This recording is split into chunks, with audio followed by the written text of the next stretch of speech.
আমার যেদিন মৃত্যু হবে সেদিনও দেখা যাবে সংসারের অনেক কাজ বাকি রয়ে গেছে বাকি। ফায়া ভাঙ্গা, জানালার ছিটকারি ভাঙ্গা, হ্যাঁ, সোফাটার মধ্যে বার্নিশ করলে বালা ছিল, ফ্রিজের তলে দিয়া পানি ভরে, নুন নাই, তেল নাই, সাবান নাই, এই না? তাহলে স্বার্থপর এই দুনিয়া শেষ করা যায় না। দুনিয়ার প্রয়োজন শেষ হয় না বন্ধু। এই বিদেশ প্রবাসী, আহা কি পরিমাণ মায়া লাগে। 12 ঘন্টা ডিউটি করে আবার আরো 6 ঘন্টা আরেকখানে আরেক কোম্পানির স্যার কি করে 18 ঘন্টা, কেউ কেউ আর থাকে 6 ঘন্টা। এই 6 ঘন্টার মধ্যে বিশ্রাম কখন?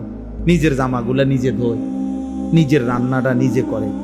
প্রবাসীগুলো বিদেশে থাকে, যে আমি তো সৌদি আরবে অনেক দূর দূর ছেলেদের কাছে গেছি, ওরা দম করে খুব মহব্বত করে। তাইলে এই নিজের রান্না নিজের, কত ছেলে যে বিশ্বাস করো ভাইয়া কি পরিমাণ কান্দে, আল্লাহর কসম। এটা যদি আমি দেখাইতে পারতাম।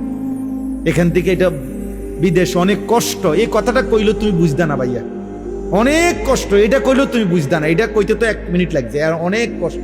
বাস্তবতা হলো তার চাইতে অনেক বেশি কষ্ট।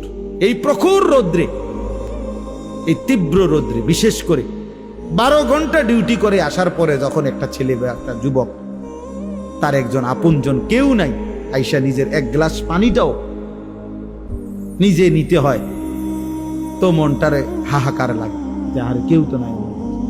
অথচ 28 বছর বিদেশ করতেছে। এক ছেলে দেখা হইলো লাস্টের দিকে, ওই আমার দেখে জড়াই ধরে কাঁদতেছে। আমি বললাম, বাবা তুমি আজ কতদিন হয়েছে আইসো? কয় হুজুর 3 বছর। এই শেষ আমার যে ছেলেটা খেজুর আইনা দিছে মদিনায়, ও ছেলেটা বলতেছে যে আজ 3 বছর হয়েছে বাড়ি থেকে আসছি, একবারও যাই নাই। আমি যাইবা কখন? কয় হুজুর একটা আইডিয়া করছি যে যে ঋণগুলো করছি আরো 3 বছর যদি বিদেশ করি তাহলে ঋণগুলো শেষ হইব, তো আশা আছে হুজুর এরপরে যাবো। এই কদ্দুর অল্প বয়সী ছেলে। হ্যাঁ ভাইয়া, এই জন্য সে যাইয়া হয়তো অনেক দুঃখের কথা বলে না বাড়িতে, যে মা কানবো, বাপে কানবে, বাবু। এই জন্য অনেকে অনেক নিজের দুঃখের কথা বলে না, কষ্টের কথা নিজেই হজম করে পড়ে থাকে।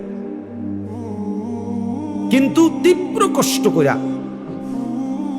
বুকটা মাটিত লাইগা যায়, এরপরে 2টা টাকা জমাইয়া এরপরে বাড়িতে টাকা পাঠায়।